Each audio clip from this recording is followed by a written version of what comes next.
हाँ तो नमस्कार बच्चों। अपन कर रहे हैं नामकरण। इससे पहले नामकरण की 3 पत्तियों में से 2 पत्तियां अपन कर चुके हैं। पहली पत्ती थी सामान्य और रूढ़ पत्ती, दूसरी थी व्युत्पन्न पत्ती। इन दोनों पत्तियों के जो वीडियो लेक्चर्स हैं वो इस वीडियो के डिस्क्रिप्शन बॉक्स में उनके लिंक देखें आप चाहें, या जिसने देखा नहीं है तो इस लिंक में नीचे जाकर आप उसको देख सकते हैं। तो अब चलते हैं अपन तीसरी पत्ती आईपीसी पत्ती, उसके बारे में देखेंगे कि आईपीसी में नाम कैसे लिखा जाता है। इससे पहले मैं बता चुका हूं कि सामान्य पत्ती और व्युत्पन्न पत्ती में सभी यौगिकों के नाम हो ये आवश्यक नहीं, लेकिन आईपीसी के द्वारा अपन सभी यौगिकों का नाम लिख सकते हैं। तो आज का टॉपिक अपना आईयूपीएसी पत्ती। आईयूपीएसी की फुल फॉर्म आप सभी जानते हैं, international union of pure and applied chemistry. हालांकि इसकी फुल फॉर्म कभी पूछी नहीं जाएगी, लेकिन फिर भी हमें पता होना चाहिए। तो चलो देखते हैं आगे इसके अंदर किस तरीके से नामकरण के नियम है। सिंपल सी बात है कि आईपीसी पत्ती के अंदर हम यौगिकों के जो नाम है वो 3 टुकड़ों में कौन कौन से। सबसे पहले देखते हैं शब्दमूल, जिसको इंग्लिश में वर्ड रूट कहते हैं। शब्दमूल से पहले लिखा जाता है पूर्व लगन, प्रीफिक्स, और शब्दमूल के बाद लिखा जाता है अनुलगन, जिसे सफिक्स कहते हैं। ये तीनों टुकड़े हैं, ये कार्बनिक यौगिक में एक विशेष सूचना देते हैं प्रत्येक टुकड़ा। जैसे फॉर एग्जांपल मैं बात करूं मेरे नाम की, सुदेश कुमार वर्मा, ये 3 टुकड़े हैं मेरे नाम के अंदर, और तीनों टुकड़े एक एक सूचना दे रहे हैं। कैसे? ये पहला जो है वर्ड, ये बता रहा है मेरा नाम कि नाम क्या है सुदेश। कुमार बता रहा है लिंग, जेंडर, कि कुमार मीन्स मैं कुमारी होता फीमेल। ठीक है, ये हर जगह अलग अलग है। जैसे कुमार लड़कों के लिए यूज किया जाता है, कुमारी, देवी, रानी, वो सब किसके लिए? लड़कों के लिए। तो कुमार जो शब्द है वो किसको बता रहा है? जेंडर के बाद। और वर्मा जो है वो बता रहा है कास्ट। एज ए चीज आईपीसी के अंदर भी हम 3 टुकड़ों के रूप में नाम लिखेंगे, पूर्व लगन, शब्दमूल, अनुलगन। तो जो शब्दमूल है ये हमें बताता है कि आप जिस कार्बनिक यौगिक का नाम लिख रहे हो उस यौगिक की कार्बन श्रृंखला में कार्बन की संख्या। अब याद रखें, अपन जब किसी ऑर्गेनिक कंपाउंड का नाम लिख रहे हैं तो हमारा सबसे पहला काम ये रहता है नंबर 1, सबसे लंबी कार्बन श्रृंखला का चयन। सबसे लंबी कार्बन चेन का चयन करना। तो जो उस यौगिक में हमने सबसे लंबी कार्बन श्रृंखला देखी है, उस चेन के अंदर कार्बन की संख्या। कार्बन की संख्या आप लोग जानते हो कैसे? यदि एक कार्बन होता है तो मैथ शब्द का प्रयोग करना है, 2 के लिए एथ, 3 के लिए प्रोप, 4 कार्बन हो तो ब्यूट, 5 कार्बन हो तो पेंट, 6 कार्बन हो तो हेक्स, 7 कार्बन हो तो हेप्ट, 8 कार्बन हो तो ऑक्ट, और 9 कार्बन है तो नॉन, और 10 कार्बन है तो डेक। इसी प्रकार 11 कार्बन है अनडेक, 12 कार्बन है डोडेक, 13 कार्बन है ट्राइडेक, 14 कार्बन है टेट्राडेक, पेंटाडेक, हेक्साडेक, सेप्टाडेक, और इसी प्रकार चलते जाएं तो कार्बन यदि 20 है तो आइकोश शब्द का प्रयोग किया जाता है। हमें 11th और 12th में कॉमनली यूज रहेगी 10 कार्बन की, तो 10 कार्बन के लिए शब्दमूल का प्रयोग किया जाता है, वो हमें याद रखना होगा। बड़ा सिंपल है और मेरे ख्याल से पहले भी आप इसके बारे में जानते हैं। Meth, prop but, pent, hex, sept, oct, non और डेक। आगे भी याद रखने की कोशिश कीजिए, कई बार जरूरत पड़ जाती है और पढ़ेगी भी। तो ये हो गया अपना शब्द, मीन्स जिस कार्बनिक यौगिक का नाम लिख रहे हैं उसमें कार्बन श्रृंखला का चयन करते हैं और उस चयन के अंदर कार्बन कितने। अपन इसके बारे में अलग से चर्चा करेंगे कि कार्बन की चयन करने के नियम क्या है। बस 4-5 नियम बताएंगे, आसानी से याद है जाएगा। ये सारा होने के बाद में उसकी चर्चा कर लेंगे। अब चलते हैं पूर्व लगन। पूर्व लगन वे शब्दांश जो शब्दमूल से पहले लिखा जाता है पूर्व लगन कहलाते हैं। पूर्व लगन 2 प्रकार के, प्राथमिक पूर्व लगन और द्वितीयक पूर्व लगन। प्राथमिक पूर्व लगन और द्वितीयक पूर्व लगन, ये भी अलग अलग सूचनाएं देते हैं, बात करेंगे। और इसी प्रकार अनुलगन भी 2 प्रकार के हैं, प्राथमिक अनुलगन और द्वितीयक अनुलगन।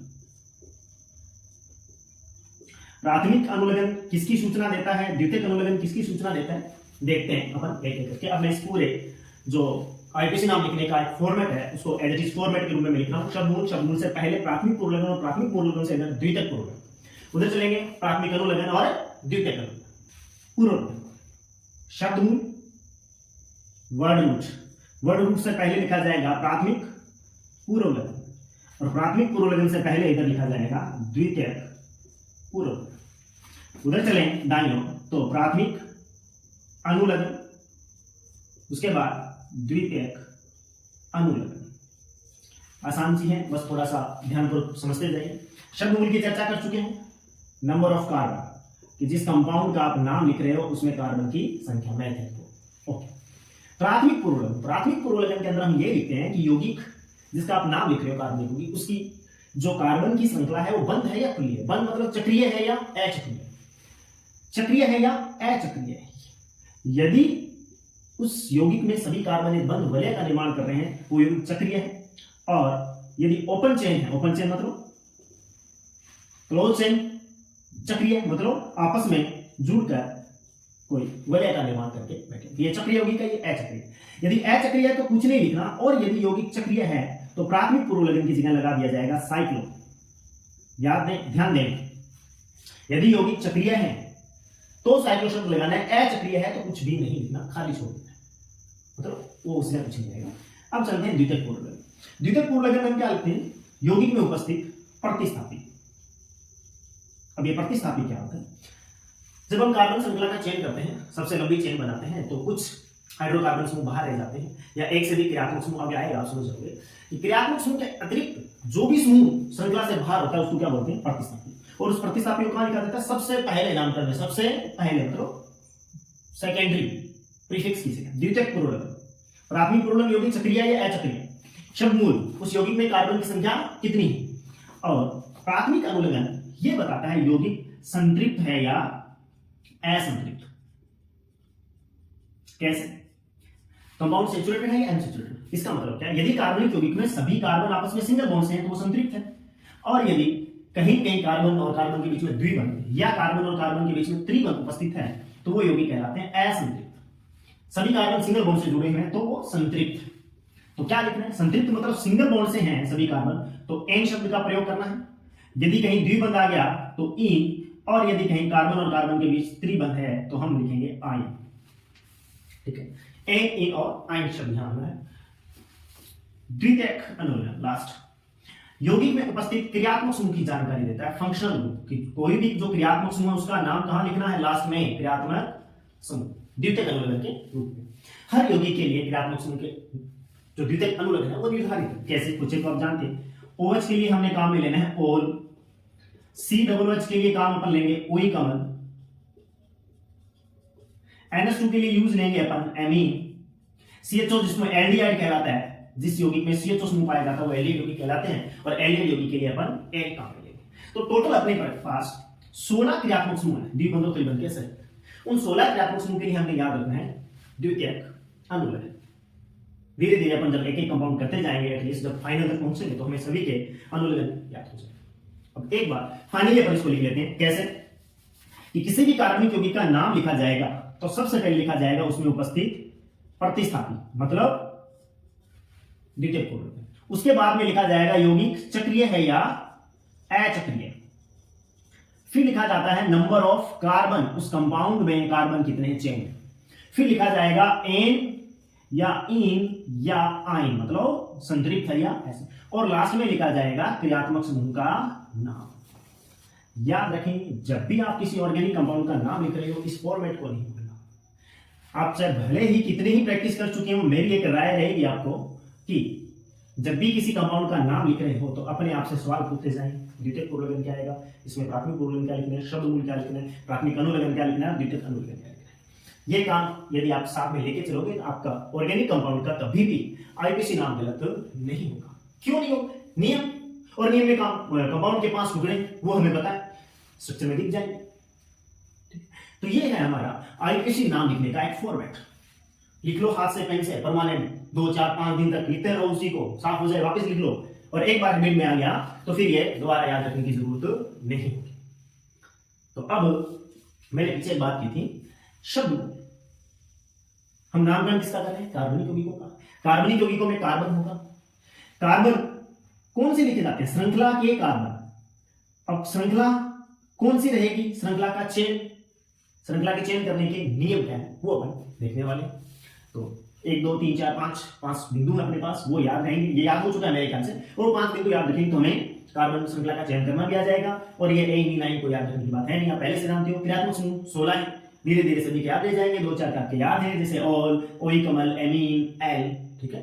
और प्रतिस्थापी चक्रीय है या अचक्रीय, प्रतिस्थापी सिंपल से कोई हाइड्रोकार्बन होगा तो एल्किल के रूप में लिखें, वो भी अपन चर्चा करने वाले हैं। चलो आगे देखते हैं अपन कार्बन श्रृंखला के चयन के नियम। अपने स्टार्ट करने वाले हैं कार्बनिक श्रृंखला का चयन, मतलब जो शब्द मूल में अपन क्या लिखने वाले हैं, वर्ड रूट कार्बन की श्रृंखला में कार्बन। अब ये कार्बन की जो श्रृंखला है, इस श्रृंखला का चयन कैसे किया जाता है ये सीख रहे हैं। चयन कैसे किया जाता है, सबसे पहली बात ये हमें ध्यान में रखना है कि हमें जो भी कार्बनिक यौगिक दिया है जिसका अपन नाम लिख रहे हैं, उसमें सबसे लंबी कार्बन श्रृंखला का चयन करेंगे, सबसे लंबी कार्बन श्रृंखला का चयन।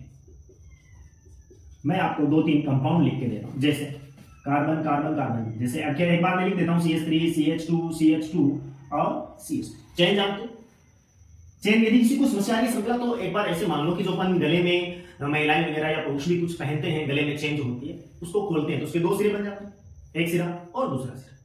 यदि आपस में बंद है तो बंद श्रृंखला कहलाती है, और खुला है तो खुली श्रृंखला। श्रृंखला मतलब उसके 2 सिरे होंगे, 2 ही सिरे होते हैं चेन के। तो यहां देखो ये एक सीधी श्रृंखला है, इसमें चेन करने की जरूरत ही नहीं।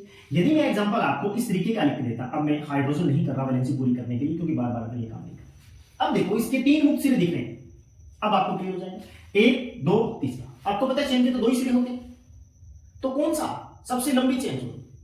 मैं कई बार जिक्र भी करता हूं कि रसायन विज्ञान हो चाहे कोई सा भी विज्ञान हो, विज्ञान में जो भी नियम है वो एज इट इज हम हमारे जीवन में भी अप्लाई करते हैं, या कहते हैं कि हम जो अपने जीवन में अप्लाई करते हैं वो के नियम लगभग साइंस में भी अप्लाई होते हैं। जैसे मैं आपसे पूछूं कि आपको ऑप्शन दिया जाता है कि आप मार्केट में जाओ और ज्वेलर की शॉप से चेन खरीदो, तो आपकी क्या कोशिश रहती है, सबसे लंबी श्रृंखला है ना, क्या आपकी क्या कोशिश रहती है कि सबसे लंबी चेन खरीदे। लंबी चेन मतलब लंबी होगी, उसका वेट भी होगा, मोस्टली प्रेफरेंस अपन उसी को देते हैं कि भारी खरीदनी चाहिए। तो भारी तो तभी होगी जब चेन की लंबाई ज्यादा हो।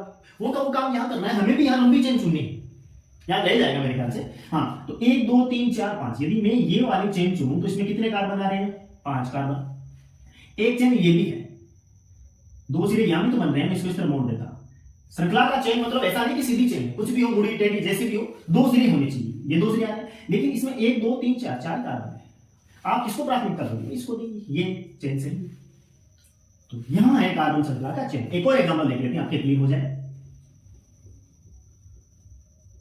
अब यदि आपसे कहा जाए कि कौन सी कार्बन श्रृंखला आप बनाओगे, तो देखो इसके अंदर टोटल हमें 3 कार्बन श्रृंखला दिख रही है। नंबर 1 डॉटेड लाइन से मैं दिखाऊं तो दूसरी श्रृंखला 2 सिरे ये भी बन रहे हैं इसमें, और तीसरी दिखाएं ऐसे बन रही है 3 4 चेन। लेकिन देखो पहली जो चेन हमने चुनी है उसमें 1 2 3 4 5 कार्बन है, दूसरी जो श्रृंखला अपन चुन रहे हैं उसमें 1 2 3 4 5 6 कार्बन है, और इसमें 1 2 3 4 कार्बन है। आप सोचने की जरूरत ही नहीं, लंबी चुननी, 6 कार्बन वाली लंबी होगी, ये श्रृंखला हमारी सबसे लंबी रहेगी। ठीक है जी, एक तो हो गया ये कि सबसे लंबी कार्बन श्रृंखला का चयन करना है। आगे एक एग्जांपल और डालते हैं।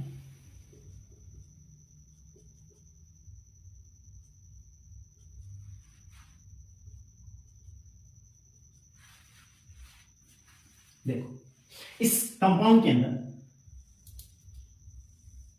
1 2 3 4 5 6 कार्बन, और यदि चेन को नीचे की ओर मोड़ दें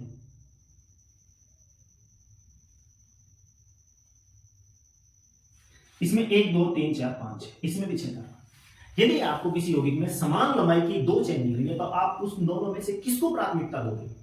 हम उस चेन को प्राथमिकता देंगे जिसमें प्रतिस्थापी ज्यादा हो। क्या है, प्रतिस्थापी ज्यादा हो।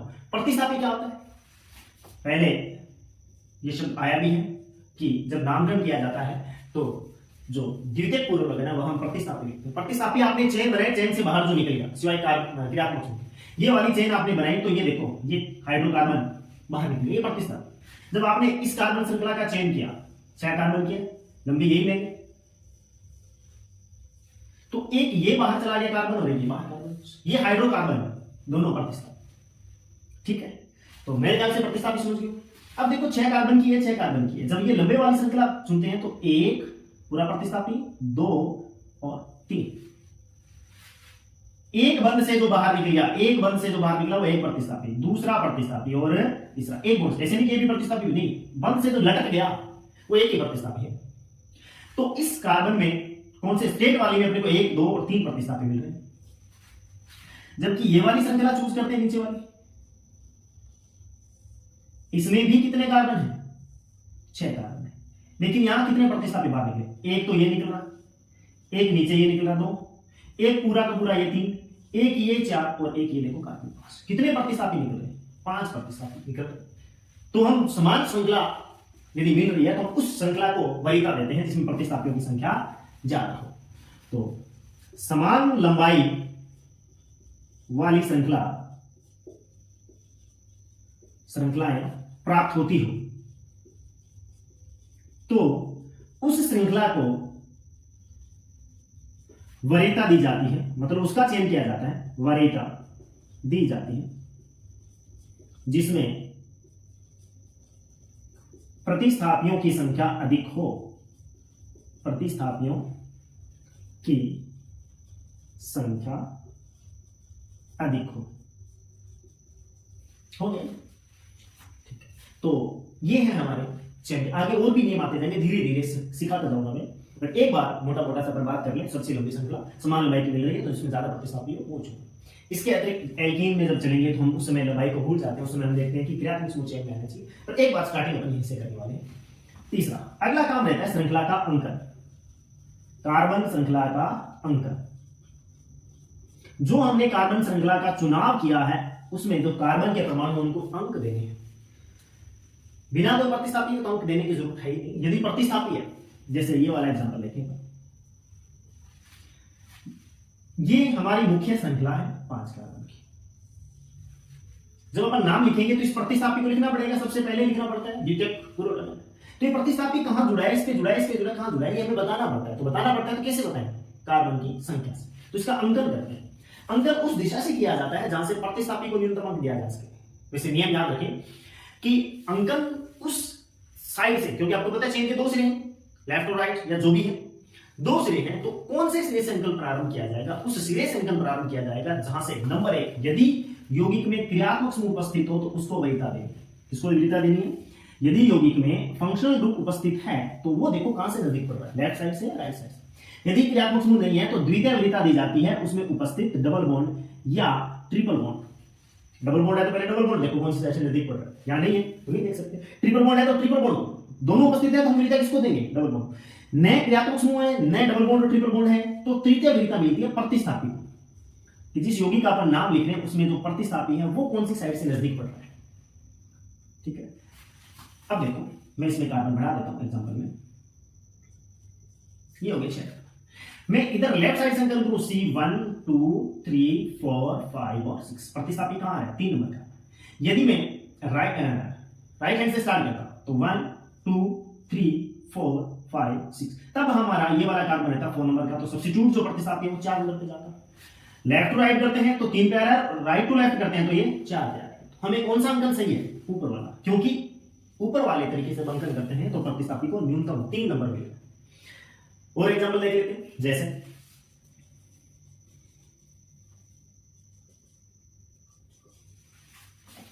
देखो सबसे पहले कार्बन श्रृंखला का चयन। कार्बन श्रृंखला चुन, ये सीधी स्ट्रेट है। 1 2 3 4 5 6 7 कार्बन। अंकन कहां से करें? लेफ्ट हैंड से करते हैं तो 1 2 3 पे आ रहा है कार्बन। कहां पे आ रहा है? 3 पे। सब प्रतिस्थापी है ये। प्रतिस्थापी कहां पे आ रहा है? पहले प्रतिस्थापी को देख लो। यदि हम विपरीत दिशा से करते हैं तो प्रतिस्थापी देखो 2 पे आ गई। इधर कहां है? ऊपर वाले अंकन से 3 पे मिल रहा प्रतिस्थापी और नीचे वाले अंकन से 2 पे। तो ये अंकन सही रहेगा, ये वाला अंकन गलत है। अगली बात कि यदि दोनों तरफ से प्रतिस्थापी समान स्थिति पर आ रहे, ये वाला यौगिक होता 1 2 3 4 5, पहला प्रतिस्थापी कहां गया? 2 नंबर पे। और नीचे से अंकन करते हैं 1 2 3 4 और 5, तो यहां भी 2 नंबर पे आ रहा है।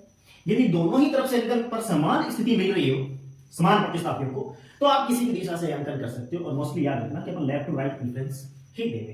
हालांकि ऐसा नियम नहीं है, मैं ऐसा बोल रहा हूं क्योंकि वो लिखने में थोड़ा सा अटपटा लगता है, अपन उल्टी साइड से अंकन करके लिख देते हैं। तो दोनों है सही, मैं रिपीट कर रहा हूं, है सही, लेकिन ऊपर वाला ज्यादा वरीयता देने की कोशिश करें। हो गया। चलो अब एक और देते हैं एग्जांपल, उसे और ज्यादा क्लियर कर लेते हैं कि यदि इसी एग्जांपल में एक कार्बन और बढ़ा देता हूं,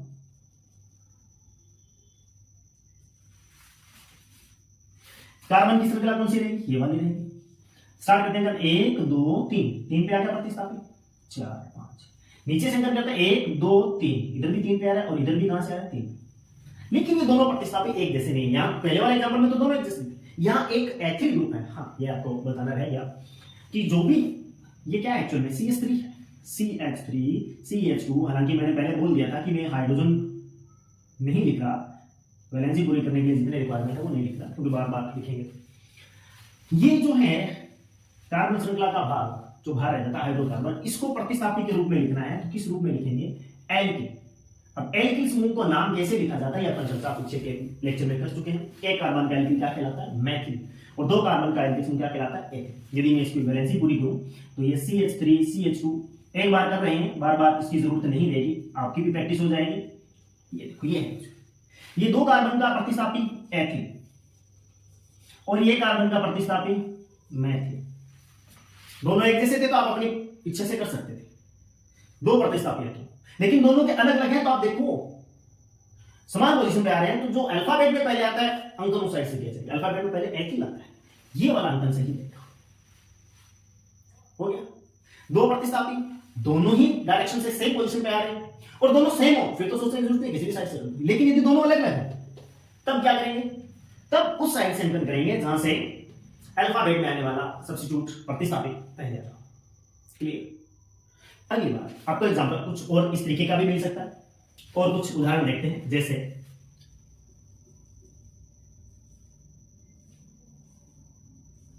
अब देखो इसमें क्या है, चेन चुनोगे, चुन ले। सबसे पहले यही अंकन कहां से करें? 1 2 1 2 3 4 5 6। दूसरी साइड से करें 1 2 3 4 5 6। कौन सा अंकन सही है? देखो इस साइड से करते हैं लेफ्ट टू राइट तो प्रतिस्थापी 2 पे आ जाता है, और दूसरी साइड राइट टू लेफ्ट करते हैं तब भी प्रतिस्थापी 2 पे आ रहा है। दोनों एक जैसे हैं, लेकिन प्रतिस्थापियों की संख्या ज्यादा है 2 से। अब आप देखो कि तीसरा प्रतिस्थापी कहां से नजदीक पड़ रहा है। तीसरा प्रतिस्थापी कहां से नजदीक पड़ रहा है? इस साइड से, क्योंकि ऊपर वाली साइड से निकल चले तो तीसरा प्रतिस्थापी 4 नंबर पे आ रहा है, जबकि राइट टू लेफ्ट आ रहे हैं तो 3 नंबर पे आ रहा है। इसका मतलब जो नीचे हमने अंकन किया वो वाला सही, ऊपर वाला अंकन गलत है। ये कब देखना है? जब दोनों स्थितियों से समान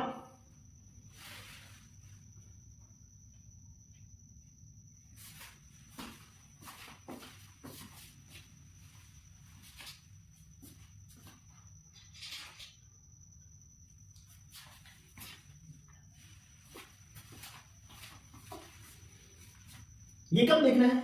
जब दोनों ही स्थितियों से प्रतिस्थापी एक जैसे हैं, एक जैसी पोजीशन पे आ रहे हैं, तब तीसरे प्रतिस्थापी को वरीयता दी जाती है। क्लियर हुआ? हाँ, ये भी मान लो एग्जांपल इस तरीके का होता, एक प्रतिस्थापी सेम पोजीशन पे आ रहा है, इधर से भी तीसरा प्रतिस्थापी भी दोनों साइड से सेम पोजीशन पे आ रहा है, 1 2 3 4 5 6 7, 1 2 3 4 5 6 7, इधर से भी 4 से, इधर से। तब आप अपनी मर्जी से किसी भी साइड से अंकन कर सकते हो। मर्जी में भी अपन कोशिश रखें लेफ्ट टू राइट 1 2 3। ये है कुछ एक और भी जटिल एग्जांपल है, आपको करवा दिए जाएंगे धीरे धीरे। लेकिन कार्बन श्रृंखला का चेन के बाद में उसका अंकन। हाँ, यदि क्रियात्मक समूह उपस्थित है, मैंने स्टार्टिंग में बताया था कि यदि क्रियात्मक समूह उपस्थित है तो वरीयता उसी साइड से दी जाएगी। जैसे मान लो ये होता OH यहां और ये है CH3 CH CH2। ये एग्जांपल आपको दिया है कि इसका नाम लिखो। नाम क्या है वो बाद में देखेंगे। सबसे पहला काम अपन पूरा कर रहे हैं, कार्बन चेन का चयन करना, कार्बन श्रृंखला का चुनाव कर लिया, सबसे लंबी यही है। दूसरा काम था नंबरिंग, अंकन। अंकन किस साइड से करें? सबसे पहले ही मैंने बता दिया था कि यदि क्रियात्मक समूह उपस्थित है तो वरीयता उसको मिलेगी, कुछ नहीं देखना। OH क्रियात्मक समूह होता है, ओल एल्कोहल। जिन यौगिकों में OH क्रियात्मक समूह पाया जाता है वे एल्कोहल कहलाता है। तो अंकन करते हैं, कौन सी साइड से पड़ रहा है? 1 2 3 4, इधर से आ रहा है 4 पे। और इस साइड से अंकन करें राइट लेफ्ट 1 2 और 3 तीन प्यार है, इसका मतलब अंकन इस साइड से होगा। हालांकि प्रतिस्थापी इधर से नहीं दिख पड़ा, दो प्यार है, इधर से क्रियात्मक समूह 3 पे। जब क्रियात्मक समूह अपने पास पड़ा है तो प्रतिस्थापी को देखना ही नहीं है, तब अपन किसको देखेंगे, क्रियात्मक समूह। तो ये 2 नंबर अपना काम हो चुका है, नंबरिंग कैसे की जाए। अब इसी का नाम लिख के देख लेते हैं। इसका नहीं तो एक बार स्टार्टिंग एल्केन जो सबसे सिंपल है उनका लिख लेते हैं। छोटा सा एग्जांपल लिखता हूं, CH3 CH2 CH, CH3 CH2 और CH2 और CH3 नाम लिखना है। नाम लिखने के लिए मैंने आपको बताया कि फॉर्मेट आपको याद होना चाहिए। एक बार फिर मैं रिमाइंड करवा देता हूं आपको, क्या लिखना है। सबसे पहले यौगिक में उपस्थित प्रतिस्थापी, जो द्वितीयक पूर्व, प्रतिस्थापी से पहले प्राथमिक पूर्व जो बताता है यौगिक चक्रीय है या अचक्रीय है। फिर था शब्द मूल, मतलब कार्बन की संख्या। फिर था एन, इन और आइन, और फिर आया था क्रियात्मक समूह का नाम। देखिए सबसे पहले कार्बन श्रृंखला का चयन करते हैं। 2 नंबर का नंबरिंग, 1 2 3 1 2 3 4, उधर से 4 नंबर पहला प्रतिस्थापित और इधर से आ रहा है 3 नंबर, ये बन गया प्रतिस्थापी। नाम लिखते हैं तो सबसे पहले किसको लिखा जाता है, प्रतिस्थापी। प्रतिस्थापी कौन है, हाइड्रोकार्बन ग्रुप। एक कार्बन का हाइड्रोकार्बन मैथिल है, कहां बताना पड़ेगा। मैथिल 3 नंबर पे जुड़ा है कि 3 मैथिल हो गया। यौगिक चक्रीय है अचक्रीय, खुली संख्या अचक्रीय। अचक्रीय तो कुछ नहीं लिखना, चक्रीय होता तो अपन साइक्लो शब्द यूज करते, खाली छोड़ दिया, खाली मतलब जगह नहीं छोड़नी बस। नेक्स्ट लो शब्द मूल, श्रृंखला में कार्बन कितने हैं, 6 है तो हेक्स। आगे चलो एन, इन, आइन, सभी कार्बन सिंगल बॉन्ड से हैं, एन आ गया, हेक्स प्लस एन हेक्सेन। क्रियात्मक समूह, इस यौगिक में कोई क्रियात्मक समूह नहीं, एक सिंपल हाइड्रोकार्बन है एल्केन, इसका नाम बन गया 3 मैथिल हेक्सेन। एक यहां और ध्यान दीजिए, अंक और शब्द के बीच हमेशा हाइफन का सिंबल लगता है, संयोजक चिन्ह का, या छोटी डैश लाइन कह दो, जो भी आपको याद है। संयोजक चिन्ह हाइफन डैश का प्रयोग किया जाता है, याद रखें। यदि आपने सीधा 3 मैथिल लिख दिया गलत, 3 कोमा मैथिल लिख दिया गलत, यहां आएगा। अंक और अंक के बीच में कोमा आता है, कैसे, यदि नया एग्जांपल देखूं मैं, साथ के साथ चेन बनाइए, अंकन 1 2 3 4 5, इधर से प्रतिस्थापी 2 नंबर पे, इधर से भी 2 नंबर पे, दोनों प्रतिस्थापी एक जैसे हैं, किसी भी साइड से कर दो। मैंने लेफ्ट टू राइट कर दिया, ठीक है, हो गया। चलते हैं फॉर्मेट में, प्रतिस्थापी है, हाँ है जी, CH3 क्योंकि वैलेंसी पूरी करने के लिए अब आप इस लेवल पे पहुंच चुके हो कि ये हाइड्रोजन लगाना आवश्यक नहीं है। मैथिल मैथिल 2 बार मैथिल आ गया तो डाई लगाएंगे, 3 बार यदि कोई रिपीट होता है तो ट्राई लगाते हैं, 2 बार के लिए डाई, यदि कोई समूह 2 बार रिपीट हो रहा है तो डाई, 3 के लिए ट्राई, 4 के लिए टेट्रा, 5 के लिए पेंटा, 6 के लिए हेक्सा, 7 के लिए सेप्टा, याद रखें हेप्टा नहीं सेप्टा, 7 कार्बन को हेप्ट कहते हैं, 7 बार कोई रिपीट हो रहा है उसको सेप्टा कहते हैं। 8 के लिए ऑक्टा, 9 के लिए नोना और 10 के लिए डेका। तो अपना जो मैथिल है वो दोनों एक जैसे 2 बार आ रहे हैं तो अपन लिखेंगे डाई। लेकिन फिर प्रतिस्थापी की स्थिति में बताओ कि 2 बार मैथिल है तो वो है कहां कहां, 3 पे, 2 पे भी है और 4 पे भी, तो 2,4 2 अंक आ गया ना, अंकों के बीच कोमा। अब मैं शब्द लिखूंगा तो हाइफन लगाऊंगा, 2,4 डाई मैथिल, 2,4 डाई मैथिल, हो गया जी प्रतिस्थापी। नेक्स्ट चक्रीय है या चक्रीय, अचक्रीय खुली संख्या कुछ नहीं लिखी। शब्द मूल, श्रृंखला में कार्बन कितने हैं, 5 के लिए पेंट लिखना, सभी कार्बन सिंगल बॉन्ड से, एन लगेगा, पेंट प्लस एन, पेंटेन। क्रियात्मक समूह है नहीं, इस यौगिक का नाम बन गया 2,4-डाइमेथिल पेंटेन। तो बड़ी आसान है आईपीएससी, कैसे, क्योंकि जो कोई भी चीज, वस्तु, यौगिक, मतलब जहां भी नियमों की पालना हो रही हो वहां कोई चीज मुश्किल नहीं रह जाती, यहां नियम लगते हैं। सिंपल सी बात है, कंपाउंड के 5 टुकड़े हैं, जोड़ दो, पहचानना सीख गई हो, कार्बन श्रृंखला में कार्बन आते हैं, एन, इन, आइन स्पष्ट दिख रहा है। क्रियात्मक समूह मैंने आपको बता दिया, 16 याद हो जाएंगे धीरे धीरे, उसके लिए चिंतित होने की आवश्यकता नहीं है। यौगिक चक्रीय या चक्रीय सामने दिया होगा, स्पष्ट दिखेगा, और प्रतिस्थापी वो भी दिखेगा, तो सबको जोड़ दो ना। लेकिन कब कैसे जोड़ना, एक क्रम में, वो क्रम ही याद रखना है, सिंपल। तो ये है अपना आईपीएससी नाम लिखने का एक साधारण सा परिचय। अब अपन एक एक करके एल्केन, एल्कीन, एल्काइन और उसके बाद जितने भी क्रियात्मक समूह रखने वाले यौगिक हैं उनका नामकरण भी सीखेंगे, लेकिन इसके बिना अधूरा है। ये आपको याद होनी ही चाहिए, लिख लो हाथ पे। लड़कियां मेहंदी लगा सकती हो, मेहंदी से बनाओ इसको, 2-4-5 दिन हाथ के सामने रहेगा तो अपने आप छप जाएगा उसी का दिमाग के अंदर। तो नेक्स्ट लेक्चर के अंदर अपन देखेंगे कि एल्केन, एल्कीन और एल्कानो का नाम कैसे लिखा जाता है। Okay, thank you.